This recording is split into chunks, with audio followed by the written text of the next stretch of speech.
General OPT students ఎవరైతే ఉన్నారో వాళ్ళు ఎంప్లాయ్మెంట్ కోసం అప్లై చేస్తున్నప్పుడు ఆర్ఎఫ్ఈలు కూడా చాలా ఎక్కువ వస్తున్నాయి అనే మాట వినపడుతుందండి. ఇందులో ఎంతవరకు నిజం ఉంది?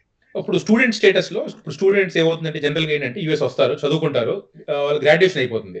గ్రాడ్యుయేషన్ అయిన తర్వాత వాళ్ళు సర్టెన్ టైమ్ లైన్‌లో వాళ్ళు ఎంప్లాయ్‌మెంట్ ఆథరైజేషన్ కోసం అప్లై చేస్తారు. That is what is OPT. OPT అంటే ఆప్షనల్ ప్రాక్టికల్ ట్రైనింగ్. సో, వాళ్ళ ఎంఎస్ అయిపోయిన తర్వాత ఆర్ వాళ్ళ డిగ్రీ అయిపోయిన తర్వాత ఈ ఓపీటీ కార్డ్ అంటే ఎంప్లాయ్‌మెంట్ డాక్యుమెంట్ కోసం అప్లై చేస్తారు. జనరల్‌గా లాస్ట్ ఇయర్ వరకు it is very rare to see RFEs. ఈ ఓపీటీ ఆర్ఎఫ్ఈస్. ఈ ఇయర్ అయితే బాగా అంటే ఫర్ ద ఫస్ట్ టైమ్ నా కెరియర్‌లో ఇన్ని ఓపీటీ ఆర్ఎఫ్ఈస్ చూస్తున్నాను. అంటే లాట్ ఆఫ్ ఓపీటీ ఆర్ఎఫ్ఈస్ అన్నమాట. మేము జనరల్‌గా అసలు ఓపీటీ కేసెస్ చేయము అసలు. అలాంటిది lot of people are approaching us to do their RFEs. ఈ ఓపీటీ ఆర్ఎఫ్ఈస్. అండ్ అక్కడక్కడ ఓపీటీ డినైల్స్ కూడా చూస్తున్నాము. ఎందుకంటే అంటే some people are misusing this OPT. అంటే ఇప్పుడు కొన్ని కంపెనీస్ నేను రీసెంట్‌గా ఒక కేస్ చూసాను. వాళ్ళు ఓపీటీలో కంపెనీస్ ఆఫర్ లెటర్స్‌కి డబ్బులకి అమ్మారు. డబ్బులకి అమ్మి ఎందుకంటే పిల్లలు దే హావ్ టు అంటే ఈ students they have to have training. OPT training. So వాళ్ళేంటి సింపుల్‌గా అక్కడ ఏమి ట్రైనింగ్ ఉండదు. వాళ్ళ ఆఫర్ లెటర్‌లు వాళ్ళకి అమ్మి ఏంటంటే ఏదో ట్రైనింగ్ ఉన్నట్టు క్రియేట్ చేస్తున్నారు. యాహ్! సో ఇవన్నీ ఎక్కువవుతున్నాయి. ఇవన్నీ ఎక్కువయ్యేసరికి యూఎస్ఏఎస్ వాళ్ళు they woke up and they are doing a lot of scrutiny. అందుకోసం ఏంటంటే అంటే ఎంత స్క్రూటినీ చేస్తున్నారంటే we are getting RFEs where the RFEs are saying show me your bank statements. ఆ బ్యాంక్ స్టేట్మెంట్స్‌లో నాకు ప్రతి డిపాజిట్, ప్రతి ఇన్‌కమింగ్ అండ్ ఔట్‌గోయింగ్ ట్రాన్సాక్షన్ కావాలి అని చెప్పి they are actually requesting those documents. And recently నేను ఒక డినైల్ చూసాను. డినైల్ ఏం రాశారంటే your employer side they are paying you this salary letter కూడా ఇచ్చారు.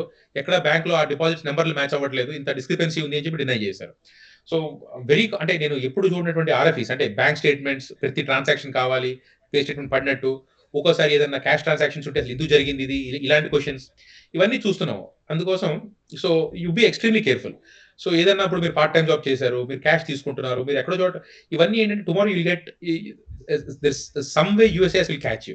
ఓకే. ఎందుకంటే ఈ బ్యాంక్ స్టేట్మెంట్స్ ఇవన్నీ బాగా అడిగి బాగా స్క్రూటనైజ్ చేస్తున్నారు. Okay.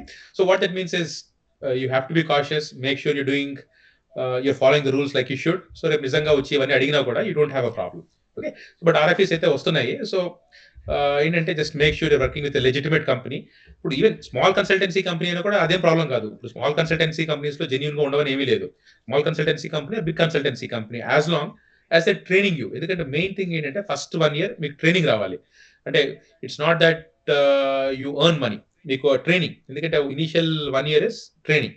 So if you are able to perform and get paid that is a good thing. If not at least ఇప్పుడు లెజిటిమేట్ ట్రైనింగ్, వాలిడ్ ట్రైనింగ్ ఇచ్చే కంపెనీస్ ఉంటే go for it. Okay. Second and third year అంటే STEM OPT extension. Second and third year STEM OPT ఎక్స్‌టెన్షన్‌లో మాత్రం you have to get paid. 983 form ఉంటుంది. You have to make sure everything in 983 is followed by the book. You have to get paid as you're supposed to be in 983. ఇవన్నీ ఏంటంటే second, third ఇయర్‌లో చూసుకోవాలి మీరు. So ఇవన్నీ follow అవుతే మీకు నిజంగా ఆర్ఎఫ్ఏ వచ్చినా కూడా టుమారో యుల్ హావ్ ఎవిడెన్స్. అసలు ఏం ట్రైనింగ్ తీసుకున్నారు? అసలు ఏం చేశారు? ఇదంతా ఎవిడెన్స్ చూపెడితే you will be fine. Thank you Chand గారు. చాలా మంచి ఇన్ఫర్మేషన్ ఇచ్చారు. వ్యూవర్స్ ఏమైనా క్వెషన్స్ ఉంటే కామెంట్ చేయండి.